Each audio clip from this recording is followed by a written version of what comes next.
Bismillahirrahmanirrahim. Assalamualaikum warahmatullahi wabarakatuh dan salam sejahtera. Salam UTM Sanjungan Bangsa. Kepada tuan-tuan perempuan, para penonton yang sedang mengikuti Facebook Live CTLD Official. Kita berjumpa lagi hari ini 6 Disember 2022 bagi slot ceramah siri ceramah kesejahteraan staf 3S, dan kali ini kita bawakan tajuk kepada anda semua berkaitan kondusif dan contemporary ergonomik di tempat kerja. Okey. Masa yang diberikan ialah selama 1 jam dari jam 3 hingga 4, dan kita bersama dengan penceramah kita yang kita undang khas daripada SITC, iaitu yang berusaha TS Dr. Hadafi Fitri. Ya. Assalamualaikum Doktor. Waalaikumsalam. Terima kasih Doktor sudi hadir ke studio kami. Ya, saya. Okey Doktor, sebelum saya serahkan kepada Doktor untuk mengupas lebih lanjut berkaitan tajuk kita iaitu kondusif dan contemporary ergonomik di tempat kerja. Sedikit intipati Doktor, seperti biasa. Dalam sehari kita habiskan 8 jam daripada 24 jam di office, di pejabat. Dalam seminggu kita habiskan 5 hari dari 7 hari di pejabat juga. Jadi sudah pasti pejabat adalah rumah kedua kita. Di mana memerlukan ruang yang kondusif dan contemporary supaya melahirkan produktiviti dan kegembiraan kepada majikan dan para pekerja. Itu dia. Sangat padat tuan perempuan.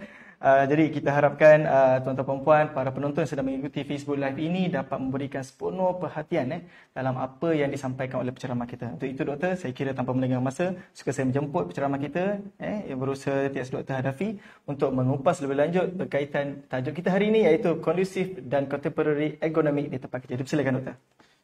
Baiklah, bismillahirrahmanirrahim. Assalamualaikum warahmatullahi wabarakatuh dan salam sejahtera semua. Yang dihormati Tuan Pengerusi Majlis kita, iaitu Tuan Amirul, dan barisan hadirin dan hadirat yang sudi hadir untuk mendengar tajuk webinar kita pada petang ini, iaitu kondusif dan contemporary ergonomik di pejabat. Baiklah, tanpa melengahkan masa, saya terus kepada slide saya, iaitu slide yang pertama. Jika tuan-tuan dan puan-puan boleh lihat, di slide pertama saya mempunyai perkataan besar tentang ergonomics. Jadi apa itu ergonomics? Ergonomics ini adalah peraturan bekerja. Sama ada peralatan, kemudahan, sistem, proses dalam kita menjalankan kerja. Bagaimana pula maksud kondusif? Kondusif, kalau tuan-tuan dan puan-puan buka Kamus Dewan Bahasa, kondusif itu bermaksud kesesuaian. Dan bagaimana pula contemporary? Buka juga di Kamus Dewan Bahasa, contemporary adalah pada masa kini. Jadi kita masukkan kedua elemen ini di dalam ergonomik untuk kita mencapai produktiviti dan kegembiraan di tempat bekerja.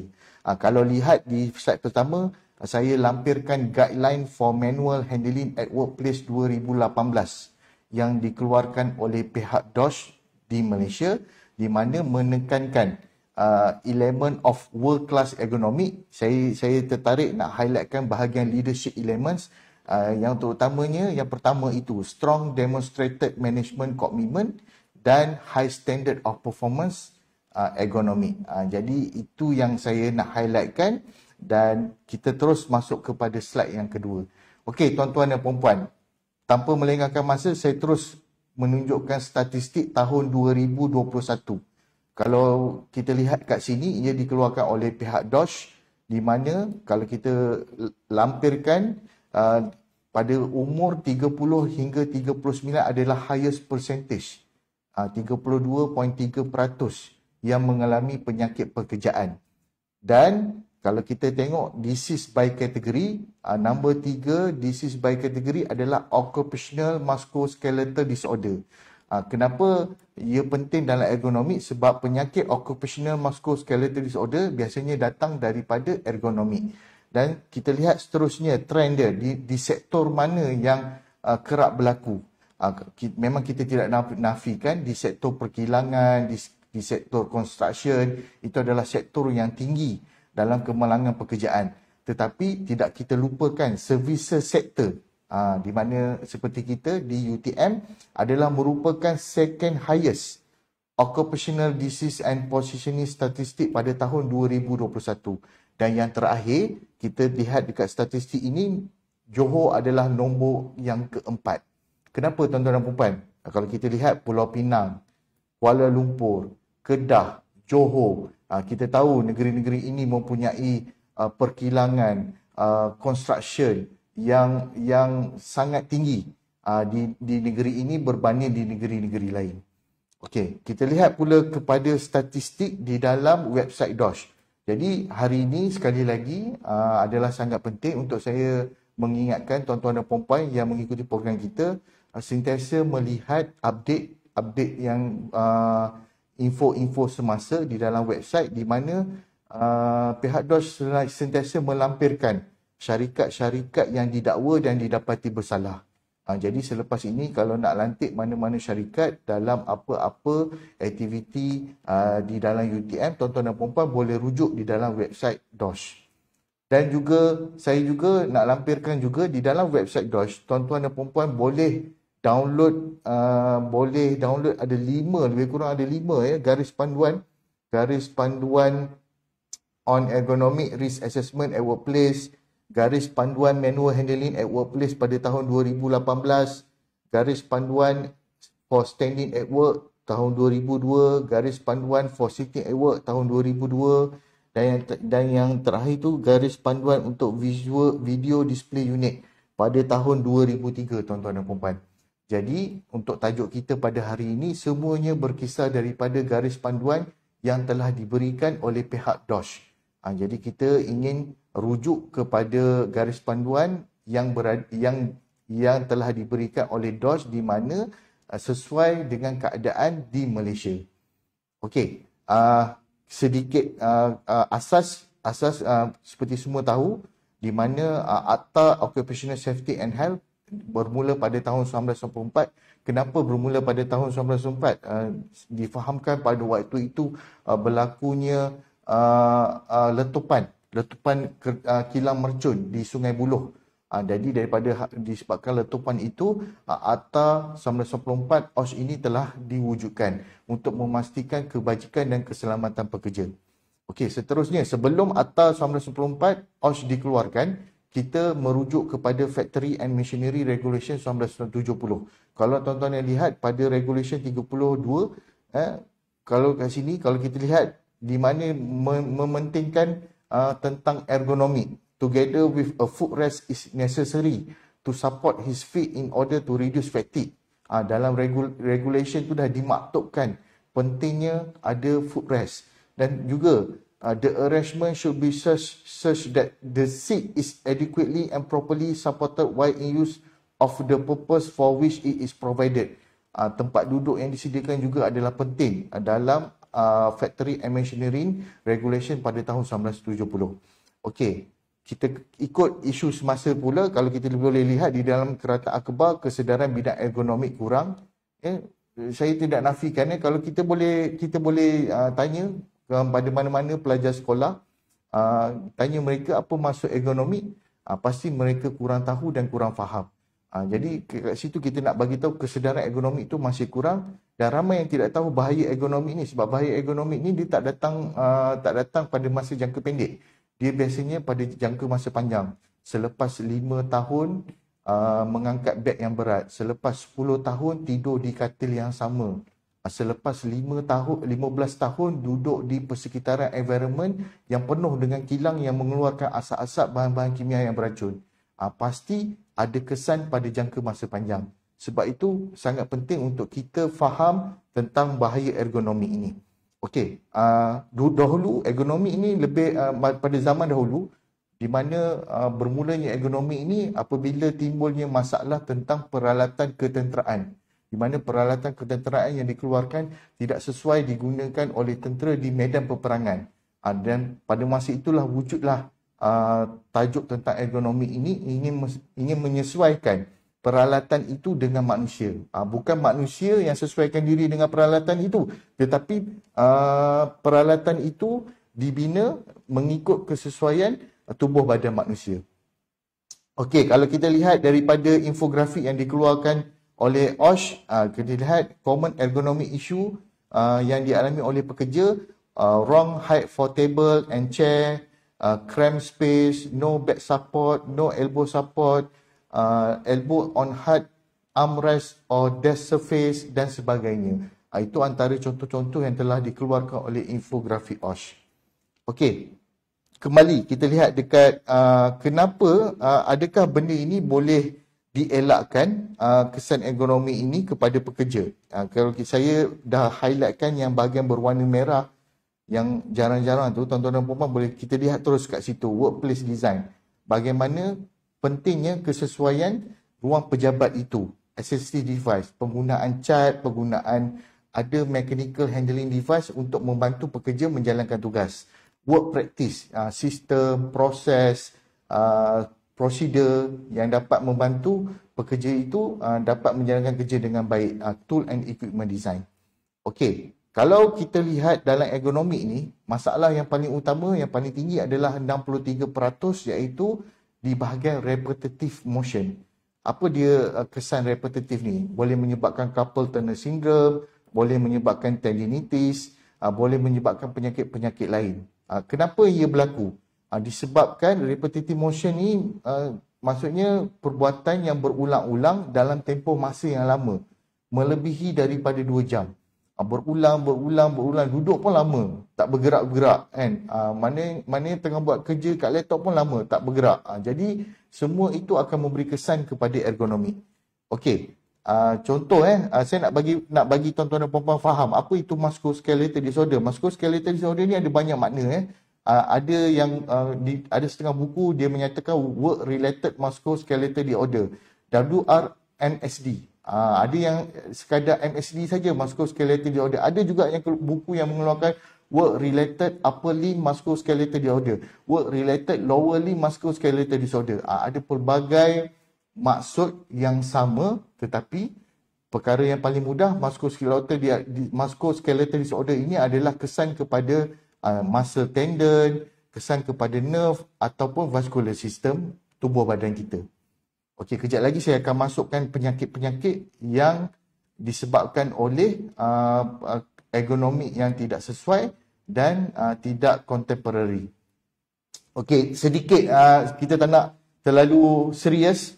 Sedikit kalau kita tengok ni pada 5 hari yang lepas daripada ruangan media sosial bulan, suasana kerja dalam pejabat jadi tak best bila saya highlightkan. Yang buka aircon kuat macam duduk kat kutub utara, dah buka aircon temperature 16, buka juga kipas kelajuan 3. Kulit apa pun aku tak faham lah. Ni antara komen-komen yang kita boleh ambil yang benar-benar berlaku. Kalau kita lihat balik, kita duduk, kita fikir memang betul. Memang berlaku benda ni di pejabat. Okey, seterusnya kita tengok di media sosial pendidik tuyu. Pendidik tuyu ni mostlynya adalah ahli-ahli daripada cikgu-cikgu di seluruh Malaysia. Harap KPM bagi meja guru macam ini okey dah. Mereka mengharapkan KPM dapat menyediakan ruang meja yang kondusif untuk mereka menjalankan tugas mereka. Kalau tengok komen Cikgu Faiz Didik, alhamdulillah mendapat sumbangan daripada PIBG, guru, ibu bapa dan pentadbir, siap ada pelak di setiap meja. Bermaksud kat sini, benda ini adalah satu keperluan yang sangat penting dalam menghasilkan produktiviti dan kegembiraan di tempat kerja.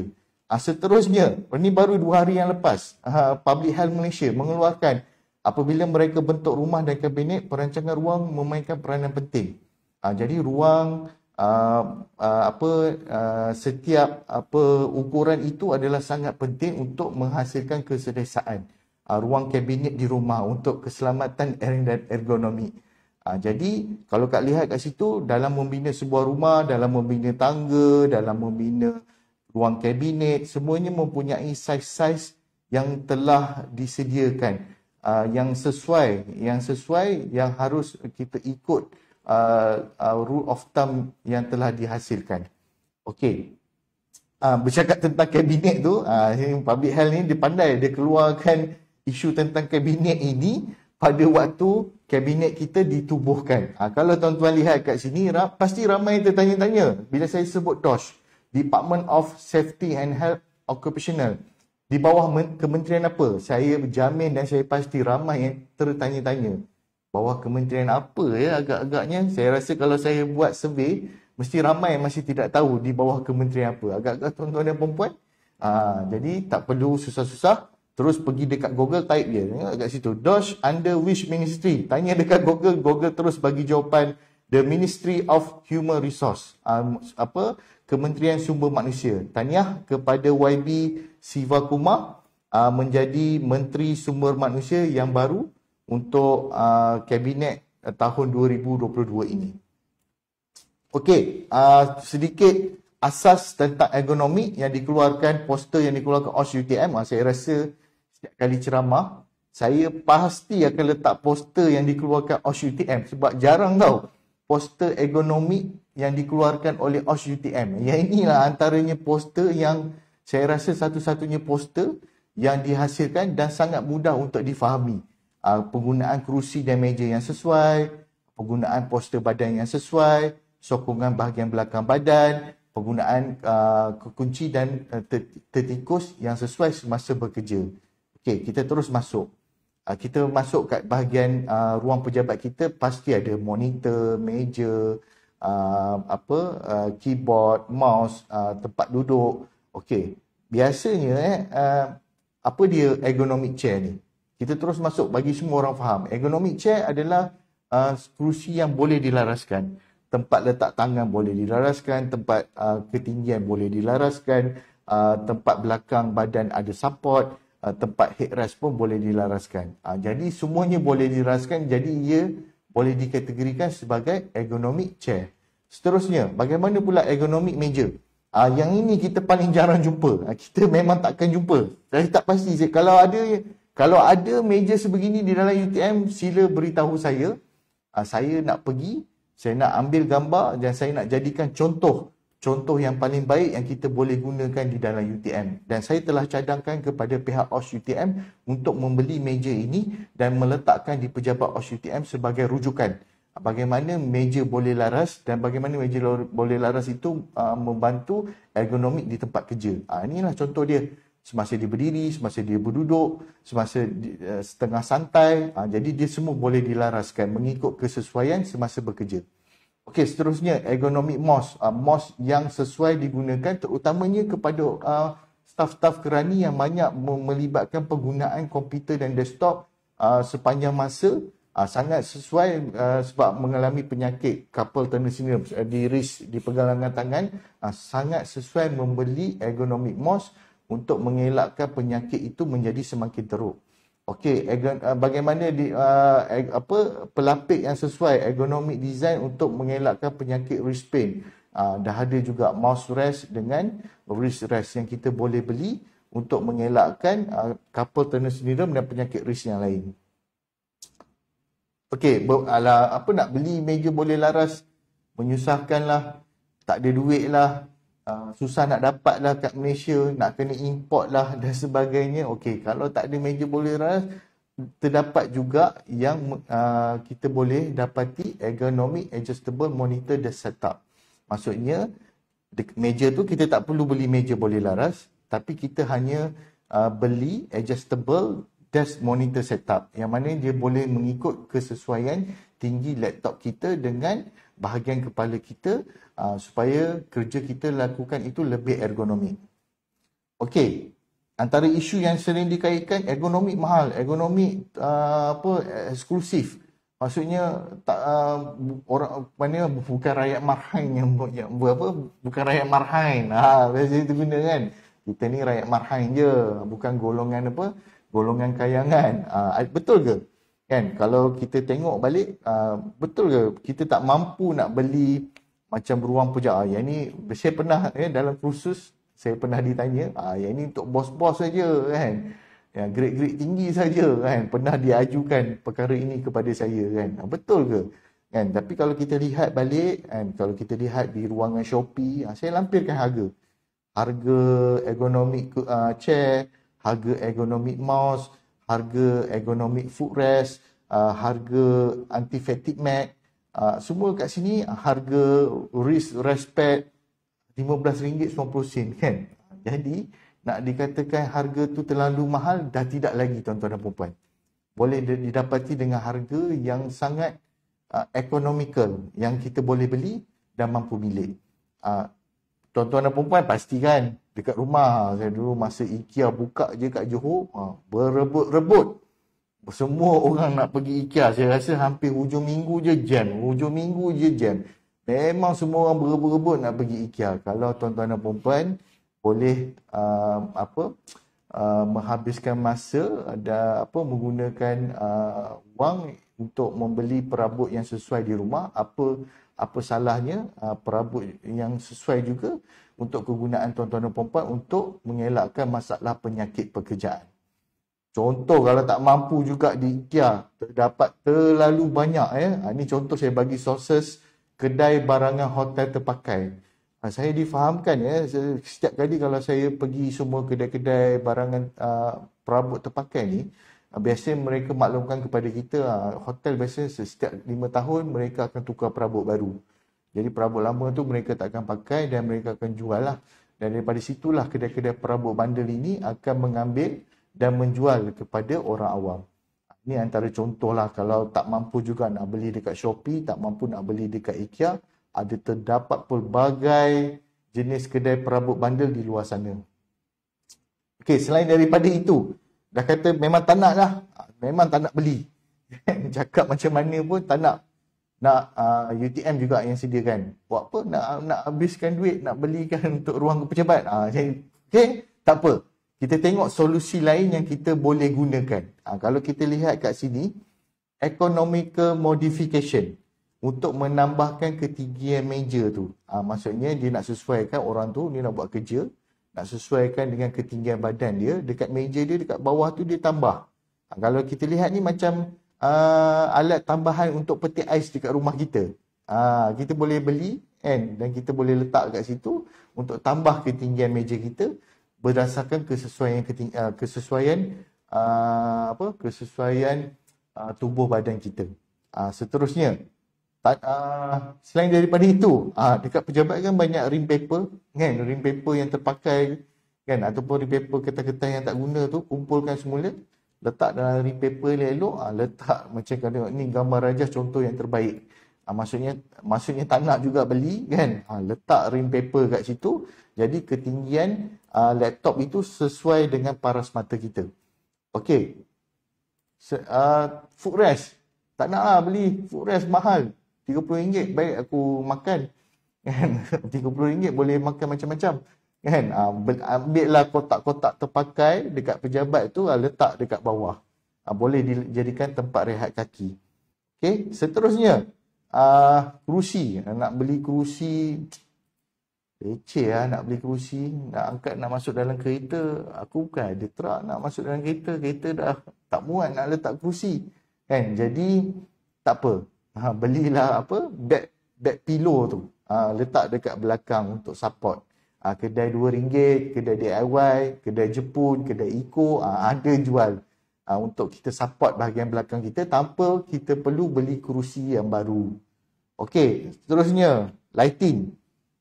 Kan dah report dah ni, dah dekat 3 bulan dah ni, dah dekat 5 bulan tak ada apa yang berlaku ni. Dah report.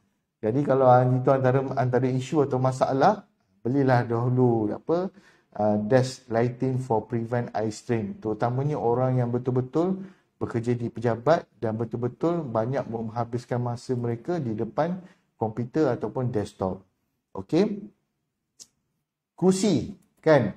Biasanya kenapa kita tak ergonomik ni menjadi kebanyakannya kalau kita buat survey menjadi susah sebab one size doesn't fit all. Maksudnya setiap orang itu mempunyai antropometrik yang berbeza.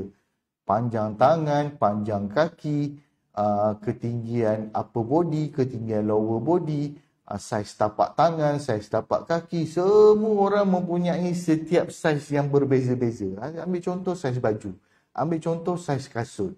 Jadi memang dia one size doesn't fit all. Jadi sangat susah untuk kita sesuaikan dengan antropometrik manusia yang berbeza-beza. Tetapi ada cadangan.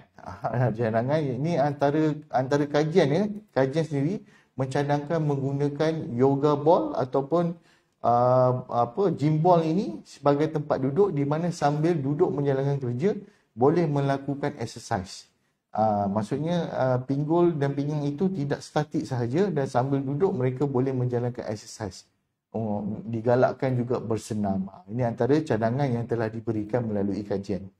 Okey, kita lihat dulu typewriting kita dah arah ke arah komputer kini pada masa kini. Jadi tuan-tuan dan puan boleh buka lah maksud tengok definisi contemporary tu pada masa kini. Dulu ruang memasak kita macam ni, contemporary dengan kabinetnya, dengan tempat masak yang selesa, dengan pengudaraan, pencahayaan yang sangat baik. Kalau dulu pergi ingat lagi masa kecil-kecil dulu kan, kalau masuk kedai gigi, kedai klinik gigi tu nampak macam 60-an 70-an punya suasana lah kan, dia punya meja kerusi lah. Tapi kalau sekarang ni kalau kita masuk, dia punya mesin tu, dia punya kerusi tu, dia punya alatan semua penuh dengan contemporary pada masa kini. Sama juga kalau kita tengok search dekat Google, Boeing 777 dahulu macam mana, Boeing 77 kini macam mana, contemporary, berubah kan, dah berubah. Maksudnya kita sentiasa mengikut arus peredaran masa kerana peredaran masa itu adalah sangat penting untuk menghasilkan produktiviti dan memberi keselesaan kepada pekerja. Kalau dulu tengok ruang pejabat macam ni lah, memang macam ni. Kita semua tahu. Apa yang kita yang ikuti program webinar hari ni semua tahu. Inilah ruang pejabat dulu. Tetapi kalau ruang pejabat contemporary, terutamanya di Kuala Lumpur tu, kalau kita pergi, macam ni lah. Suasana dia dah berbeza. Dah tak seperti suasana pejabat yang dahulu. Dia dah ada dekat wall dinding dia penuh dengan wallpaper, lepas tu monitor yang besar, meja yang ergonomik, kerusi yang ergonomik, footrest dan sebagainya. Ni dulu meja meeting dulu meja, sampai sekarang lagi lah sampai sekarang lagi. Tapi yang ni yang terbaru ni saya lihat syarikat Mind Valley Malaysia.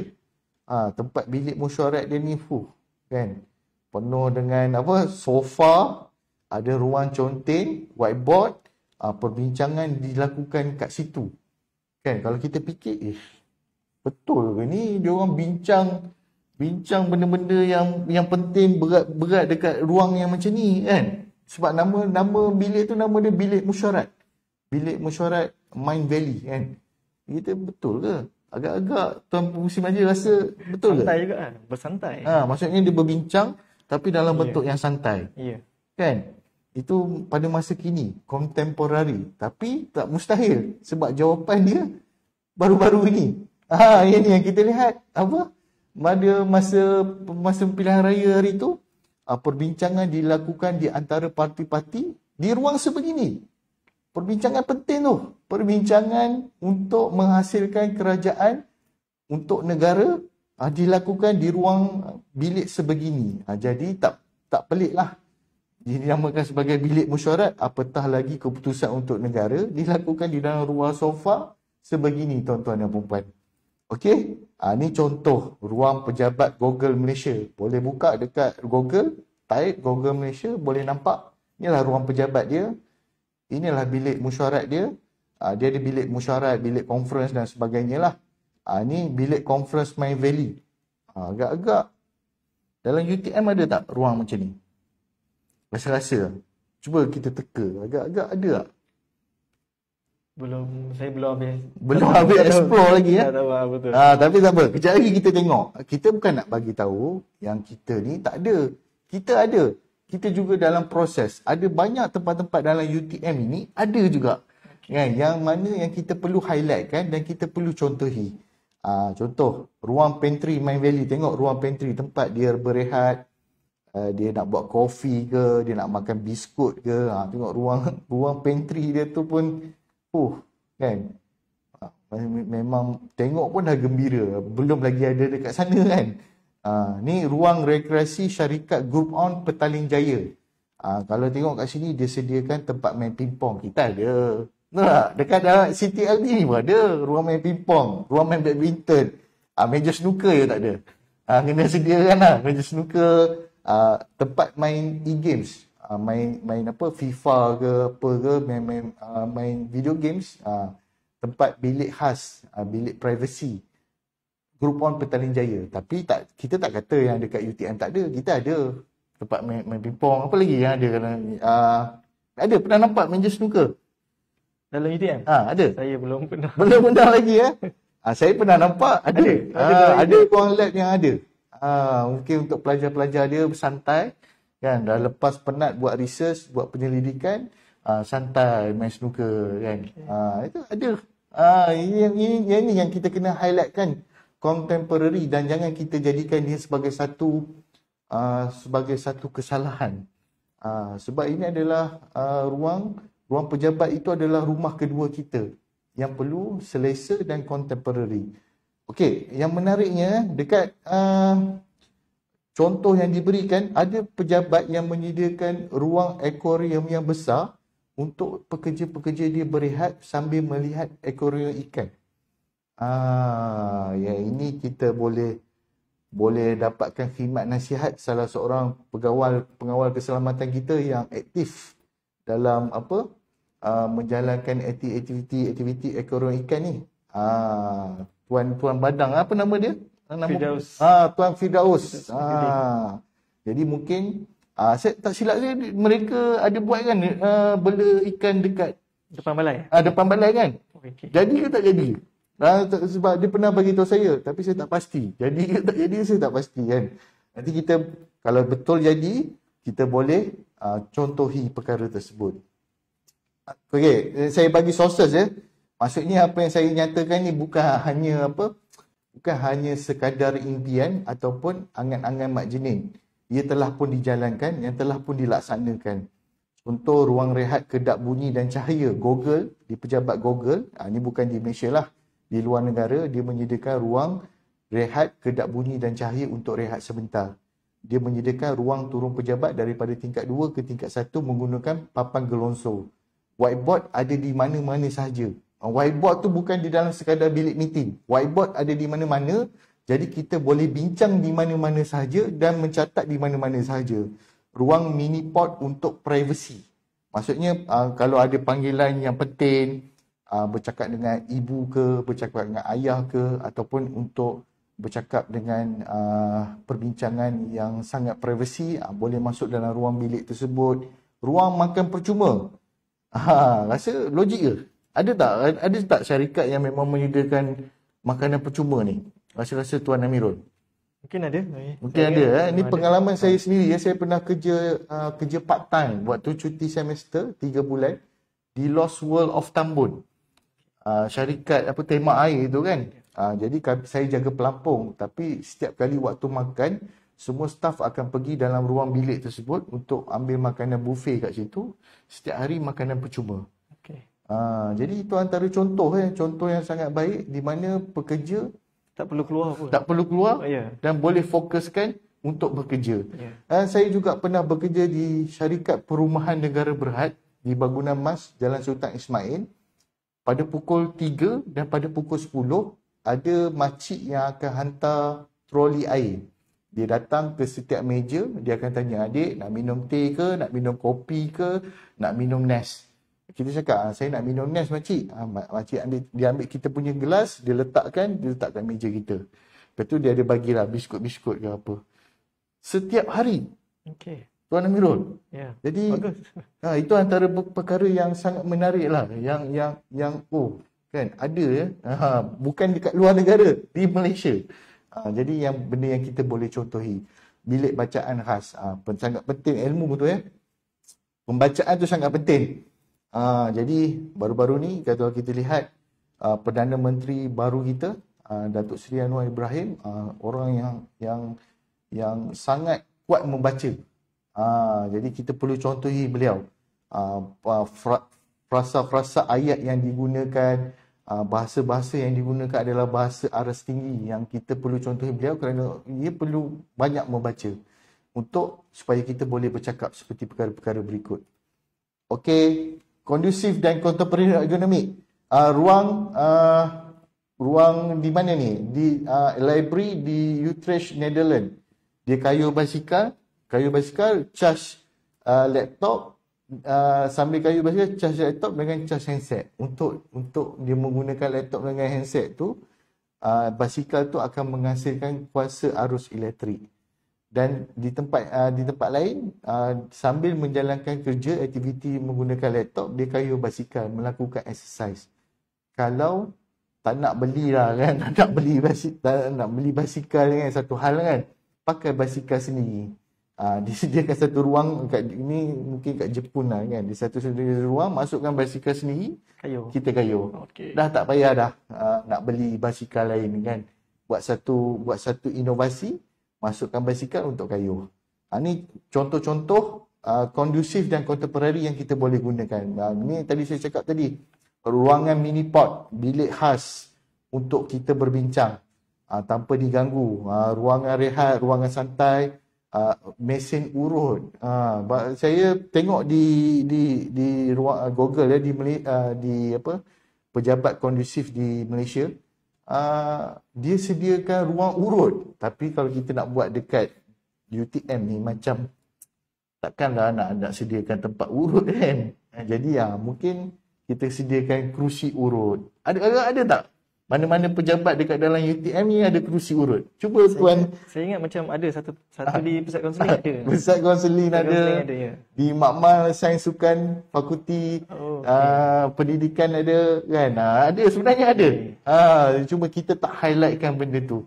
Dan benda tu memang kalau zaman saya dulu, saya tengok kalau budak-budak lepas belajar berebut-rebut nak duduk kat situ. Okay. Sebab percuma di ruang lab tu ada disediakan kerusi meja urut, berebut-rebut orang tunggu giliran. Jadi apa salahnya untuk dekat college dana pun ada, saya ingat. Dekat arkid. Jadi kita benda-benda ni kita kena highlight kan. Yang memang ada di dalam UTM. Dan yang kita boleh contohi. Contoh kalau dekat luar negara, nak beli dapat tiket free, dia kena buat squat, dia kena buat sit up dalam 1 minit, lepas tu baru dapat tiket free. Ni untuk meningkatkan motivasi. Maksudnya buat sesuatu dapat reward, Itu antara contohlah dalam education bagaimana kita untuk meningkatkan motivasi, apabila melakukan sesuatu dapat reward. Ni contoh dalam UTM. Maksudnya ni agak-agak cuba tengok, tuan-tuan dan puan-puan tengok dalam gambar ni, agak-agak dekat mana? Agak-agak dekat mana dalam gambar ni? Ini antara, saya tak sempatlah nak ambil semua kan. Ini antara contoh-contoh yang dah ada dalam UTM. Contoh active learning room yang telah disediakan oleh pihak UTM. Contoh bilik seminar Magic X, di mana tempat ruang perbincangan. Contoh perpustakaan Zarid Sofia, perpustakaan baru, menyediakan perabot dan sofa yang ergonomik. Ini antara contoh-contoh. Bukan kita kata kita tak ada, kita ada. Cuma kita kena perkasakan lagi supaya ramai yang boleh pakai dan mencontohi perkara-perkara yang baik. Okey, ini contoh safety facility yang menarik yang kita boleh contohi, yang fun lah, bukan yang bila sebut tentang ergonomic safety semua bosan, boring lah. Ini antara contoh yang fun, yang boleh menarik minat untuk orang ambil tahu. Kalau saya berani jamin, cuba kalau kita tanya mana-mana staff, ada berapa pilih bomba, ada berapa gas pemadam api yang ada di setiap pejabat masing-masing, dia masa tu termenung lah kan. Semua termenung, semua tak pernah ambil tahu. Sebab benda tu tak ada tarikan, tak ada apa-apa, semua orang tak ambil tahu. Tapi itu adalah sangat penting dan kita kena tahu apabila berlaku kebakaran, di manakah alat pemadam api yang berhampiran dengan kita untuk kita pergi padam dahulu. Ni saya pernah sendiri alami. Api dah marak, masa tu akan panik. Kita nak tolong, tapi dekat mana alat pemadam api yang berhampiran? Jadi sangat penting kita kena ambil tahu alat pemadam api yang berhampiran dengan kita. Okey, berapa dah? Okey. Kita teruskan. Pemboleh ubah stesen ergonomik, yang nombor 1, kedudukan tubuh badan, kesesuaian peralatan, sistem pengudaraan adalah faktor persekitaran, sistem bunyi, sistem pencahayaan, kerja shift, tempoh masa bekerja. Kalau tuan-tuan lihat daripada nombor 1 sampai nombor 10 yang saya tunjuk ni, semuanya akan menimbulkan stres. Contoh kesejukan dan kepanasan yang melampau akan menimbulkan stres, akan menyebabkan hubungan yang negatif dengan prestasi pekerja.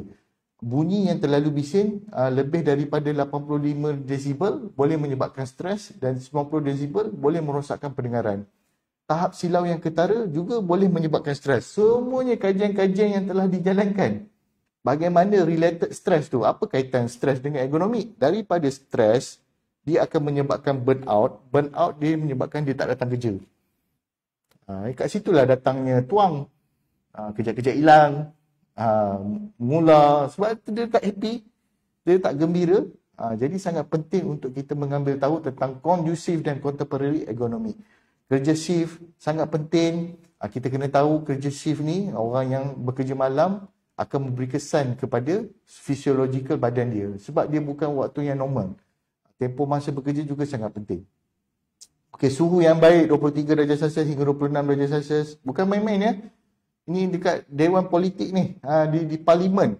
Suhu Dewan Rakyat sangat sejuk. Sukar untuk ahli Parlimen duduk lama. Ni bukan main-main. Ini kita mengharapkan YB kita untuk apa? Membincangkan masalah negara, menyelesaikan masalah rakyat. Tapi hanya disebabkan suhu sahaja menyebabkan mereka tak boleh kekal lama dalam bilik tu, dia orang keluar. Jadi nak tunjukkan betapa pentingnya kita kena ambil tahu tentang suhu ni. Tak boleh main-main.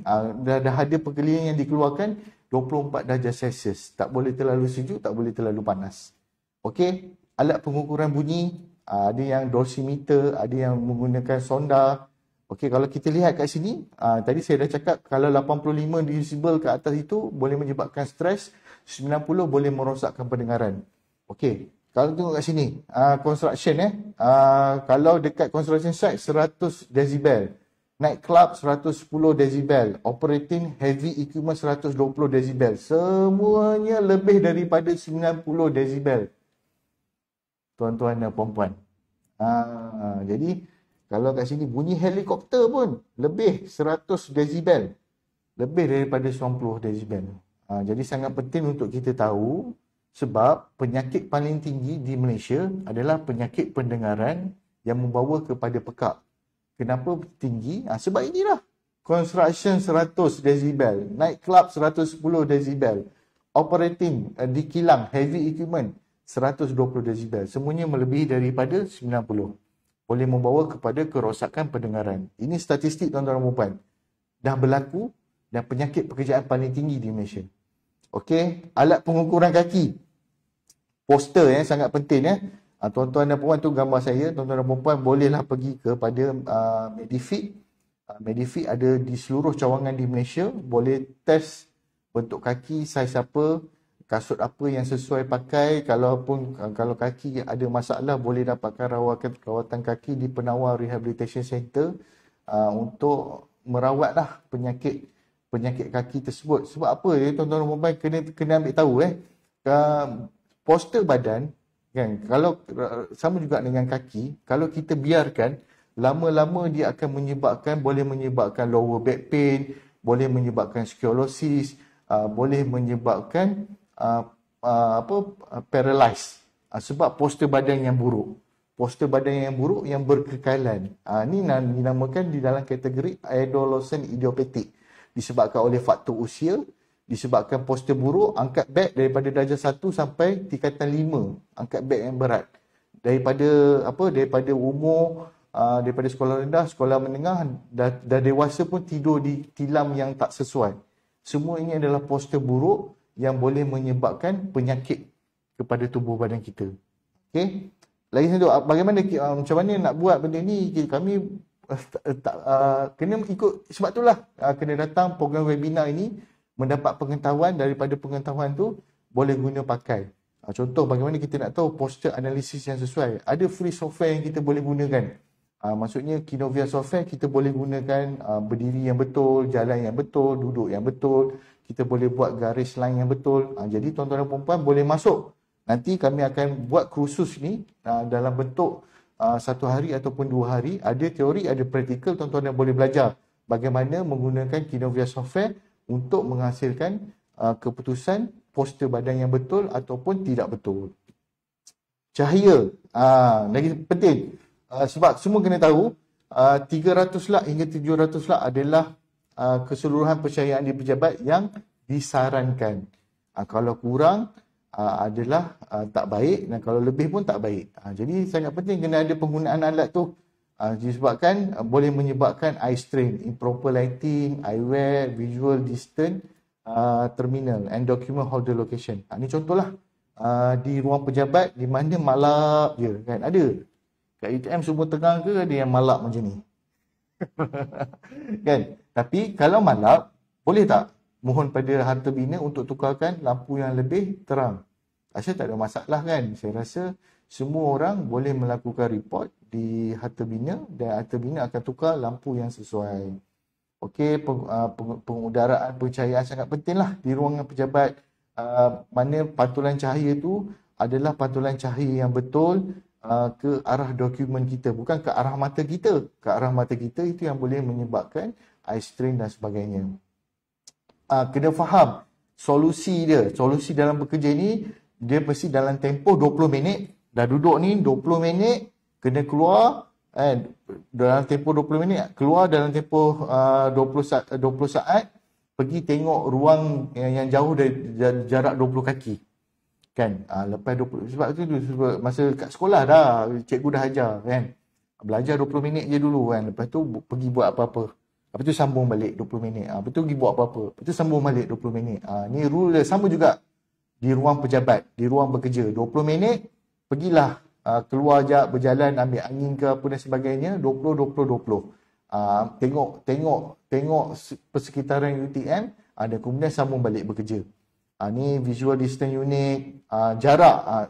Ni kena faham warna hijau, kuning, merah. Merah tu antara yang selalu kita, barang tu kita tak capai, selalu kita jarang ambil. Agak-agak dekat dalam ruang meja Tuan Amirul, apa yang Tuan Amirul jarang ambil? Agak-agak jarang ambil lah dekat ruang meja tu. Semua barang ambil. Semua barang ambil. Jadi semua dalam asas capaian yang boleh dicapai kan. Okey, tapi kita cuba generalize kan. Biasanya orang letak buku kat belah belakang. Okay. Sebab buku yang jarang kita baca. Kan? Orang selalu ambil pen, ambil kertas untuk conteng dan sebagainya, letak kat depan. Yang bahagian yang jarang, rarely ambil macam buku, bila masa tu luang baru kita baca, kita letak dekat belakang tu. Sebab tu kan nampak kat sini buku dekat belakang. Sebab dia jarang ambil dalam kategori merah. Maksudnya yang kita selalu guna mudah dicapai. Tempat duduk kita pun mesti selesa berdasarkan antropometrik badan kita. Contoh berdiri terlalu lama. Agak-agak dekat dalam UTM kerja apa yang berdiri terlalu lama? Ada tak Tuan Amirul? Bahagian keselamatan, pengawal keselamatan. Pengawal keselamatan kan memang kita nampak kan. Mereka sentiasa berdiri, malah pernah dalam kursus diajukan oleh isterinya sendiri. Suaminya sakit kaki, malam-malam renam kaki, renam kaki dalam baldi. Jadi benda itu adalah isu yang berlaku, bukan direka. Jadi apa yang kita boleh buat? Postur berdiri yang betul, meja ergonomi, anti-fatigue mat, tempoh rehat bergilir, chill zone. Yang difahamkan oleh pejabat keselamatan, mereka mengamalkan tempoh rehat bergilir. Itu yang kaedah diamalkan. Dan saya cadangkan kepada pengawal keselamatan membeli anti-fatigue mat, diletakkan di setiap zon tempat berdiri. Nanti saya tunjuk apa dia anti-fatigue mat. Ni good posture. Ni contohlah anti-fatigue mat, nampak tu. Dia mana meja dia boleh laras, tinggi rendah, betul dekat situ dia letak anti-fatigue mat. Maksudnya kaki dia boleh bermain-main dekat situ supaya kaki dia tidak terlalu penat. Kejap lagi saya tunjuk. Ni contoh yang paling sesuai. Kan? Dia sebenarnya ada video, tapi saya memang tak nak tunjuk video pada program webinar kita pada hari ini. Maknanya kaki boleh bermain-main dekat situ. Ada balance bar, ada massage mount, ada support track. Jadi dia boleh bermain kat situ. Jadi dia tak sekadar berdiri sahaja untuk mengurangkan kecederaan kaki dan sebagainya. Kalau di dalam buku DOSH, dalam guideline yang disediakan DOSH, di kilang kena sediakan gratin ataupun anti-fatigue mat. Terutamanya pekerja yang berdiri lama. Duduk terlalu lama. Kalau dekat dalam UTM, kat mana? Library duduk terlalu lama. Saya teringat kaunter pejabat bendahari je. Dulu masa belajar memang selalu ke kaunter. Nampak lah kan. Ada betul kaunter pusat kesihatan. Yang memang sentiasa ramai orang. Nak lari pun susah kan. Jadi kena kursi yang ergonomi, support belt lumbar, tempoh rehat bergilir, postur duduk yang betul dan ada chill zone. Chill zone ni pernah dikuatkuasakan oleh UTM. Setiap pejabat kena ada chill zone untuk berehat seketika. cara duduk yang betul, visual distance yang betul, dan hari ini sebenarnya terlalu banyak penyakit pekerjaan, tapi saya nak highlightkan beberapa sahaja. Kalau tuan-tuan dan puan-puan berminat dengan subjek ergonomi ataupun topik ergonomi, boleh masuk kepada kursus yang kita akan anjurkan selama 2 hari yang kita berikan teori dan praktikal. Jadi tuan-tuan boleh apply praktikal sekali dalam aktiviti kita. Okey, ini contohlah ergonomi risk factor, ERF. Disebabkan repetition yang berulang, awkward posture, vibration, force contact stress, cold temperatures, dia banyaklah risk factor. Tapi saya nak highlightkan untuk hari ini tentang berat saja, tentang mengangkat berat before lifting. Contoh, bila mengangkat sesuatu beban tu, kita kena tahu danger zone dekat mana, power zone dekat mana, safety zone dekat mana. Jadi safety zone yang paling baik adalah alat yang kita angkat itu berdekatan dengan badan kita. Jadi dia dapat support daripada badan kita dan dia tak mudah jatuh. Contoh, masa nak mengangkat mestilah duduk yang betul, tulang belakang yang betul, dan tidak menolak macam ni dan tak twisting. Mesti ke arah kanan, ke arah kiri. Bukan twisting badan ya. Mesti bila kita nak alihkan tu, kita ke arah kanan ataupun ke arah kiri. Berat yang telah manual handling weight yang telah dikeluarkan di peringkat antarabangsa, lelaki 10 kg, wanita 7 kg. Tuan Amirul. Kalau jauh daripada badan, tambah lagi 5 kg, 15 kg. Kalau dekat badan dekat badan boleh pergi kepada 20 kg. Kalau jauh 10 kg, tambah 5 kg. Sama juga dengan wanita. Wanita 7 kg, kalau jauh tambah lagi 3 kg, 10 kg. Jadi ini adalah contoh manual yang telah dikeluarkan. Tapi ramai yang tak tahu ni. Ya, betul. Sebab dia main angkat je kan. Dia rasa dia lelaki, dia manly kan. Dia lelaki, dia gagah perkasa, dia angkat saja. Sedangkan dia tak tahu yang dah ada recommended lifting weight by gender. Contoh ni lah, how close dengan badan kita. Lepas tu jarak tu, distance dia, adakah lantai tu licin ke tidak, ada obstacle ke tidak, senang jatuh ke, ada masalah lighting ke. Lepas tu berat tu dekat kotak tu 9 kg. Jadi tadi saya kata 10 kg kan. Jadi bersesuaian, berdekatan dengan badan. Jadi selamat. Okay. Contoh lagi, kalau dah tak boleh sangat, gunakanlah heavy duty lightweight extra large trolley. Yang ni. Gunakan troli. Saya kalau jadi auditor, kalau saya pergi mana-mana PTJ, saya akan pergi store, saya akan check dia ada tak troli. Saya tak nak troli yang murah tu, sebab troli yang murah tu tayar dia selalu patah. Saya nak troli yang high end tu. Yang itu wajib kena ada, troli high end untuk membantu mengangkat barang-barang yang berat, dan troli high end ni tayar dia tak mudah patah. Kalau di kilang, dia akan gunakan dia akan guna itulah kenderaan khas untuk mengangkat benda tu kan, forklift. Jadi kalau di UTM ada tak forklift? Ada tak? Ada ke? Kalau ada, sila bagi tahu kan, kita akan ambil gambar dan jadikan contoh dalam kelas education kita. Okey, cara angkat menggunakan strap, ada rem, ada mesin-mesin. Yang ni dekat lab banyaklah, terutamanya lab mechanical. Untuk mengangkat barang-barang yang berat, mereka ada mesin-mesin khas untuk membantu angkat. Pushing, lifting, pulling, gripping, pitch grip. Ni semuanya lah. Okey. Jadi saya dapat lihat semua tadi, cara mengangkat berat yang betul, mengangkat beban yang betul. Apakah penyakit musculoskeletal yang paling kerap berlaku? Sebab musculoskeletal ini adalah penyakit yang berkaitan dengan ergonomi. Kalau lihat kat sini, lower back pain 63%. Nombor 2 neck 53%. Nombor 3 shoulder 38%. Nombor 4 wrist. Yang ini adalah penyakit pekerjaan ergonomi yang sering berlaku. Kita ada form, kalau ergonomic trained person, dia ada form, dia akan menggunakan guideline yang telah diberikan oleh pihak DOSH. Dia akan gunakan form tu untuk mengenal pastilah bahagian tubuh badan yang menghadapi masalah akibat pekerjaan. Jadi ini semua penyakit common ergonomic injuries yang berlaku di tempat kerja. Jangan salah beza, penyakit sakit punggung lain, sakit lower back pain lain. Punggung digelakkan kat bahagian punggung, back pain digelakkan kat bahagian back pain. Jangan sekat back pain pegang punggung pula Disebabkan apa? Masalah heavy lifting, poor sitting posture, frequent bending forward. Itu antara contohlah menyebabkan sakit belakang. Lepas tu kena faham, bila lower back pain berlaku, disebabkan apa? Bila lower back pain berlaku, kalau tengok kat sini ada contoh jenis normal disc. Normal disc tu cantik sahaja, tapi kalau orang yang pernah mengangkat berat, terlalu berat, dia boleh menyebabkan degenerative disc. Dia boleh menyebabkan herniated disc, bulging disc. Itu antara menyebabkan kita tak selesa dengan tulang belakang kita bila dah mengalami sakit. Okey, kat situ saya highlightkan risk yang biasa berlaku lower back pain apabila mengangkat beban lebih daripada sepatutnya. 20 lbs, 20 lbs ni dalam 9 kg. Boleh menyebabkan risk kepada lower back pain. Ni antara alat yang dijual di pasaran, exercise yang boleh dilakukan. Exercise ni kena faham ya. Kenapa bila kita buat exercise tu kita kena selalu kira sampai 8. Kenapa tak sampai 5? Kenapa tak sampai 2? Kenapa tak 3? Agak-agak Tuan Amirul rasa sebab apa?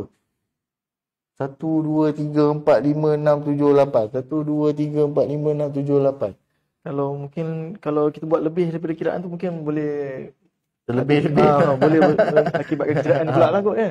Okey, betul. Okey, itu betul. Itu antara faktor dia. Melalui kajian adalah tempoh oksigen tu sampai. Okey. Sampai ke bahagian tubuh badan tersebut. Okey, kita sambung. Selain tu kalau dalam bidang sukan, bila kita tahu kat situ adalah penyakit paling utama, kita kuatkan bahagian tu. Contoh dia buat deadlift, dia buat bend over row, dia kuatkan bahagian tu. Contoh main rugby. Contoh main bola, dia tahu penyakit yang paling tinggi dalam rugby ni lower back pain. Banyak kena tackle kan. Jadi dia kuatkan belakang tu. Dia kuatkan belakang tu supaya tak mudah cedera. Itu contohlah dalam sukan. Tapi dalam dunia pekerjaan, kita cukup sekadar buat exercise. Selain tu, carpal tunnel syndrome, lajuan ni penyakit paling utama lah. Yang terutama orang yang banyak buat kerja-kerja pejabat ni. Carpal tunnel syndrome, lateral epicondylitis, ni disebabkan penggunaan mouse dan keypad yang salah. Exercise yang boleh dilakukan, ada dia dijual ergonomic wrist rest. Belilah, letak satu dekat ruang meja. Ni contoh injury prevention exercise. Kalau pergi fisioterapi, dia memang akan bagi ni. Dia akan bagi ni supaya kita menguatkan wrist kita, untuk supaya wrist kita tu kuat semula. Dan kalau pergi dekat outdoor rekreasi, mana-mana terjumpa kat taman-taman ke, cari ni. Cari alat yang ni, yang ada ni. Saya suka sangat pergi mat sebab memang susah nak jumpa, dan yang itulah antara latihan untuk menguatkan tangan dan menguatkan wrist. Ada tak agak-agak kat dalam UTM? Tak ada lagi kan? Dulu ada dekat Tasik, lepas tu dah tak ada kan? Ya betul. Sebab apa, dia tak ada bumbung, jadi lama-lama jadi rosak, jadi reput. Kan? Jadi kita kena fikirkan caralah solusi yang baik supaya benda ni kena ada.